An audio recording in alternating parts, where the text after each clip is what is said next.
Assalamualaikum warahmatullahi wabarakatuh. Selamat pagi anak-anakku kelas 8. Bagaimana kabar kalian? Semoga kalian sehat selalu. Kembali lagi ke pembelajaran kita. Kita akan masuk ke bab 2, yaitu tentang iman kepada kitab-kitab Allah Subhanahu wa taala. Mari tanpa menunggu lama kita akan belajar bersama apa itu beriman kepada kitab-kitab Allah.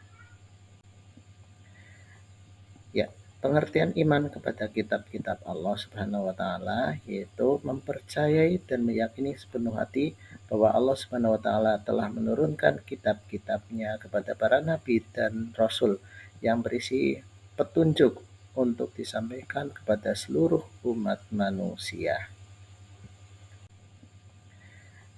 Ya, pengertian iman kepada kitab-kitab Allah Subhanahu wa taala yaitu kita lanjut nama-nama kitab Allah dan Rasul yang menerimanya. Anak-anakku, ingat ya, bahwasanya ada 4 kitab suci yang dipercayai di seluruh dunia yang menjadi keyakinan yang diikuti oleh para pengikutnya. Yang pertama yaitu kitab Taurat. Itu kitab Taurat diwahyukan kepada Nabi Musa alaihissalam di Bukit Tur Sina pada abad ke-12 sebelum Masehi, yang ajarannya itu berkenaan dengan tauhid dan juga hukum-hukum syariat. Yang pertama yaitu kitab Taurat. Itu kitab Taurat diwahyukan kepada Nabi Musa alaihissalam di Bukit Tur Sina pada abad. Selanjutnya kitab Injil. Kitab Injil diwahyukan kepada Nabi Isa alaihissalam itu kepada Bani Israel, itu di abad pertama Masehi atau abad 0, abad kekosongan. Nah, pokok-pokok ajaran kitab Injil ini sebagian menghapus hukum-hukum kitab-kitab Taurat atau nama lainnya membatalkan hukum-hukum Taurat. Selanjutnya kitab Zabur. Kitab Zabur diwahyukan kepada Nabi Daud alaihissalam sekitar abad ke-10 sebelum Masehi. Nah, untuk siapa? Untuk Bani Israel. Pokok ajarannya yaitu tentang zikir, nasihat, hikmah, tetapi tidak memuat tentang hukum-hukum syariat. Selanjutnya, ya, kitab Al-Quran. Kitab yang kita percayai ini, kitab Al-Quran diwahyukan kepada siapa? Ya, benar, Nabi Agung Muhammad SAW pada abad ke-6 Masehi atau pada tahun 571 Masehi. Di mana? Di kota Mekah dan juga di kota Madinah. Al-Quran ini merupakan kitab suci yang paling lengkap, paling sempurna dan abadi sepanjang masa. Kitab ini membahas tentang akidah, hukum syariat, muamalah, janji dan ancaman, kemudian sejarah umat manusia dan sebagainya. Masih banyak lagi tentang ayat-ayat alam, ya, takdir dan juga banyak yang lainnya yang mengajarkan tentang seluruh kehidupan manusia. Selanjutnya suhuf. Suhuf yang diturunkan Allah Subhanahu wa taala. Anak-anakku, berbeda ya dari yang kita pelajari. Kitab dengan suhuf itu berbeda. Suhuf itu berarti lembaran wahyu yang diturunkan oleh Allah Subhanahu wa taala. Nah, suhuf juga diturunkan untuk para nabi yang berjumlah 100.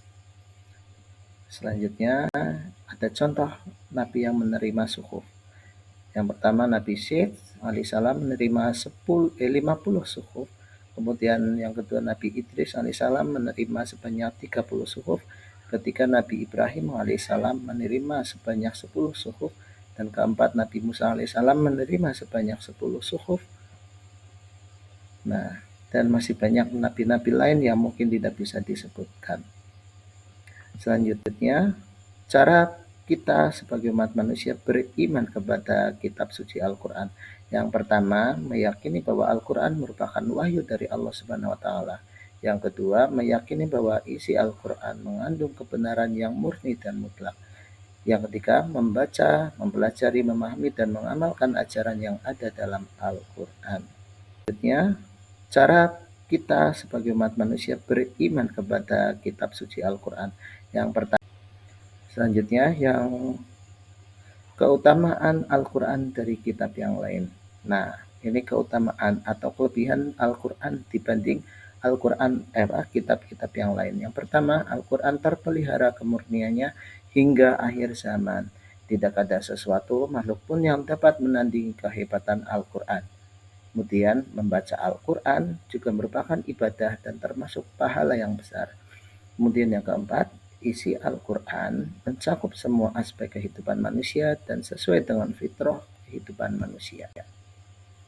Selanjutnya yang terakhir, hikmah kita atau ibroh bahasa Arabnya ya, hikmah apa yang dapat kita ambil dari beriman kepada kitab-kitab Allah. Yang pertama, mempertebal keimanan kepada Allah Subhanahu wa taala. Yang kedua, mengetahui perhatian Allah Subhanahu wa taala terhadap hamba-hambanya yang menjadikan hidayah bagi setiap umat. Yang ketiga, mengetahui hikmah Allah Subhanahu wa taala menurunkan kitab-kitab atau hukum-hukum sesuai keadaan setiap umat. Kemudian yang keempat, meyakinkan kita bahwa Al-Quran adalah risalah Nabi dan Rasul. Yang lima, menyadarkan kita akan kasih sayang Allah Subhanahu wa taala. Yang terakhir, enam, menanamkan sikap toleransi terhadap pengetahuan agama-agama lain. Oke, demikian anak-anakku apa yang dapat Pak Guru sampaikan. Semoga bermanfaat. Silakan kalian lanjutkan pembelajarannya. Semangat selalu. Terima kasih. Pak Guru akhiri. Wassalamualaikum warahmatullahi wabarakatuh.